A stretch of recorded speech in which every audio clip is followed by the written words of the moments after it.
desert floor. I saw rocks and sand and cactus from my driver's window door. When suddenly in front of me, like a vision from beyond, an apparition on the roadside appeared and then was gone. Beware, unwary driver, beware as you drive on. Your reality is changing, and it's hours before the dawn.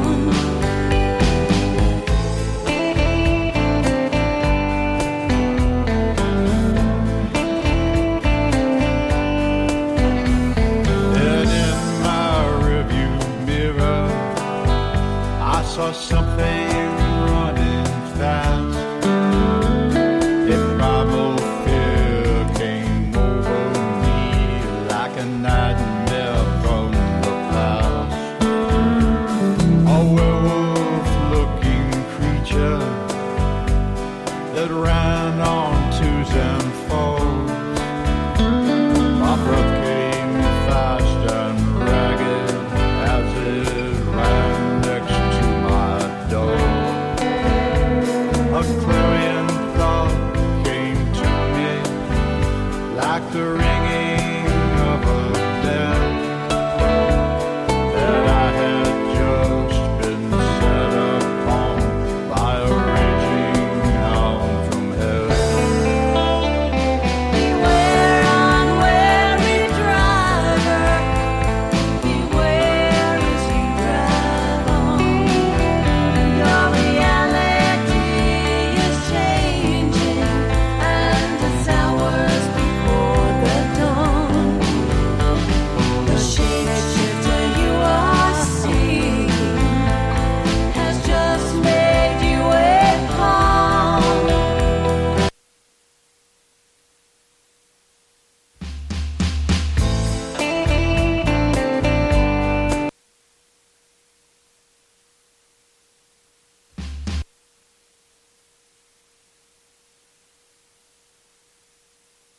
Do you have a paranormal story you want to share on Night Dreams Talk Radio? You could be a guest.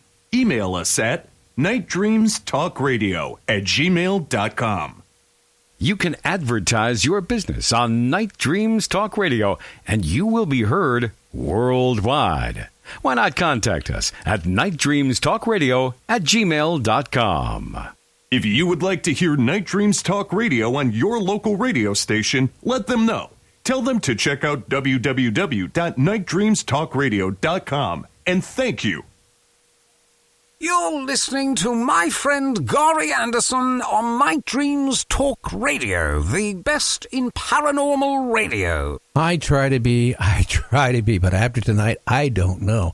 Well, we're going to make a phone call right now, and we're going to get Dennis Stone on, and we're going to talk about, well, American Stonehenge.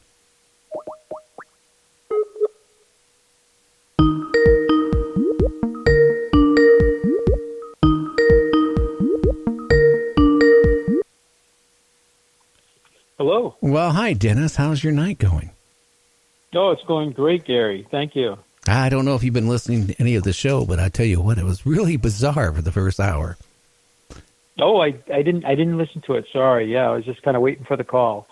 Shame on you. We were talking I know, about huh? the wacky news, all the crazy news that's going on worldwide. That's what we talked about. Oh, okay. Yeah. Yeah, I just been sitting here waiting for the call, and so happy to be on your show tonight. Well, I'm happy to have you. Why don't you tell, the listeners a little bit about yourself, and then we can get into, what the Stonehenge is in America. Yeah, I was born in Derry, New Hampshire, and our museum is located actually in North Salem, about 8 miles from where we were born. And I grew up, attended school, college, and then I went off to a flying career for about 35 years with the airlines. And at the same time, however, still working at the museum my whole life, basically. And my family first got into it in the 1950s, so it's been kind of a lifelong endeavor. And after retirement about 3 years ago, I've been working pretty much 7 days a week at the museum now. So I never really got to retire, but it's a lot of fun, and we're finding a lot of new discoveries there. And we still do a little bit of traveling and everything. So I have a family, a wife, a son. My father was actually an engineer at AT&T Bell Labs, and he got involved with this back in 1955 because of a radio show, just like we're doing right now.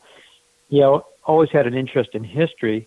He had been in the Coast Guard, as a matter of fact, up in Newfoundland and in the Labrador area back in the early 50s, and that's where the Vikings, of course, were. They discovered the first settlement in Monzo Meadow in Newfoundland. And he was there just a little too early for that discovery, but he always felt that, the Vikings and others may have come over before Columbus, possibly. And during a radio show in 1955, I think he had been at AT&T for about 2 years, and they were talking all about this site only 8 miles from where he lived, and never had heard of this site before. It was a show out of Boston, and it's a pretty big station still today. So the whole subject was about this site, and it really fascinated him. And coincidentally, he was at a barber shop a few days later and waiting to have his hair cut, and there was a new magazine, and he picked it up, and it was a New Hampshire profile. And the magazine was actually 3 years old. It had been sitting there for 3 years. And the whole feature was about the same site. He heard it on the radio just a few days before that. So that really caught his attention. And that weekend, they were at my aunt and uncle's house up in that same town of Derry. About 10 people on a Saturday evening just, playing cards and having a nice time. And my dad took the magazine out, and he showed it to everybody. And everybody kind of passed it around until my aunt and uncle took a look at it. And they saw it, and they said, "Oh, we used to go there back in the 1930s and picnics." So my dad's next comment was, "Can you find the place?" And the next day, actually, the four of them drove around North Salem, and they eventually found a road, and it led them up to the site. And so basically my dad went in, looked at the site, fell in love with it. And it took about 3 years. And what he wanted to do was open it to the public and continue the research and study that had actually began in the 1930s. And so he opened it up to the public in 1958, and last year we had our 60th anniversary. So it's kind of a family affair for almost 7 decades now. Oh, wow. I got to ask you, when you were in the airlines, did you fly or did you do something else? Yeah, I was a pilot. Yeah, I started flying back in 74. I flew for 42 years. It took me a few years during college to build the hours, The airlines eventually would hire you. So I flew for 42 years, and I kind of stopped cold turkey back 3 years ago. I kind of missed the flying part of it, but I did a lot of it. I ended up with about 30,000 hours of flying, so I did quite a bit. And it was always something I always loved, And I had an uncle that was a World War II pilot, another cousin that was a World War II pilot, who I never met. He was shot down. And then Alan Shepard, the astronaut, grew up in our hometown, and he was actually a friend of one of my uncles that actually was a World War II pilot. So I always had that interest in space and flying and all of that, but also ancient sites. So I guess kind of a different combination, but it's kind of fun to have the old and the new. I got to ask you a question. A friend of mine, which I haven't seen for years, but in the 80s, he used to be a vice president of Republic Airlines. And, during Vietnam, he used to fly, I guess, from Guam over to North Vietnam, but he would say drop his load, or eggs, what he would say. And he said one time he dropped the bombs when he was heading back, and he just kind of looked out his side window, and he said there was a UFO, like off his wing. And he said the biggest mistake he ever made was to radio that in and said, "Hey, we have a UFO, off the wing. What do we do?" Well, when he landed, they told him to, land, don't get out of the plane. And all of a sudden, the military police and a whole bunch of whatever showed up and separated everybody, took him in a room and interrogated him for hours and made him sign a statement that he never saw what he saw. Now, well, in the airlines, we don't quite get that kind of, grueling, I guess, Well, I know back that time, he used to say he used to be a job killer in the 80s. If you said, "Hey, I saw a UFO, it was following us," all of a sudden you might lose your license. You might definitely not be flying for that airline anymore. Have you ever, in all those 30,000 hours of flight time, have you ever seen anything strange? Just out of curiosity. Yeah, we did a lot of, a lot of night flying. Get me all choked up. We would see things off in the distance, and sometimes it was like Venus, sometimes it was a landing light, and other times you just couldn't quite, determine what we were looking at. And especially at night, something way off in the distance, and it's a light, and all of a sudden it starts to change colors. It could be atmospherics a little bit, but it could be something else, So we never had a close encounter. But I did talk to guys, and I had actually a ground school instructor about 10 years ago down in Dallas, and he talked about his Navy career on an aircraft carrier, and he saw something that still shook him to the day. I think it was back in the early 70s he saw it, and he would, during breaks, just start talking about it. For me being ground school for many, many days. But I did see a UFO, I believe, on the ground, though, before I became a pilot, and it was coming down from northern New Hampshire from one of my dad's friends who was interested in our site. He was actually one of our researchers, and he had a camp. And on the way back, we had like 6 people in the car, station wagon. And right over Manchester, New Hampshire, there's like a loop, a road that kind of goes around, the outer loop, I guess, goes around the city. And this is back in '66, and all the way around that whole loop, we watched a very, very bright object. We first thought it was an airplane because there's an airport in Manchester, but it just stayed over the city, probably a couple miles north of the airport. And it just, you can kind of go around the whole thing over the course of about 10 or 15 minutes. And we never, knew what it was. But the next day, it was on the radio. They were talking about it, that many people in the Manchester area saw an unusual light in the sky. And it was night, so it did make the news. And I think that probably was one. But I did a lot of night flying on the UPS system, too, back in the 80s for a number of years, and that was all night flying. And other guys I flew with had seen things, and we would see things, too, if I had brought binoculars, because some of these things are so far out there, and they look very, very unusual. But most often I didn't bring binoculars to take a closer look at what we were looking at. But I kind of, we did be, Betty Hill's been to our place, Travis Waltons has been to our place, Kathleen Martin, and a number of others have been to our place.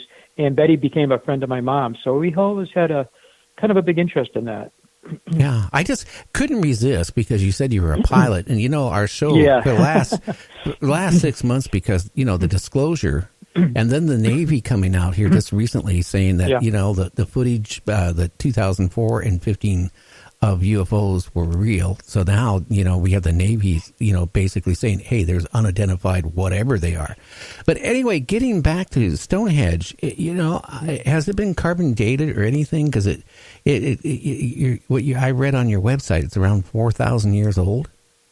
Yeah, that is correct. Yeah, we have we began carbon dating back in 1966, and we ran about 12 radiocarbon datings.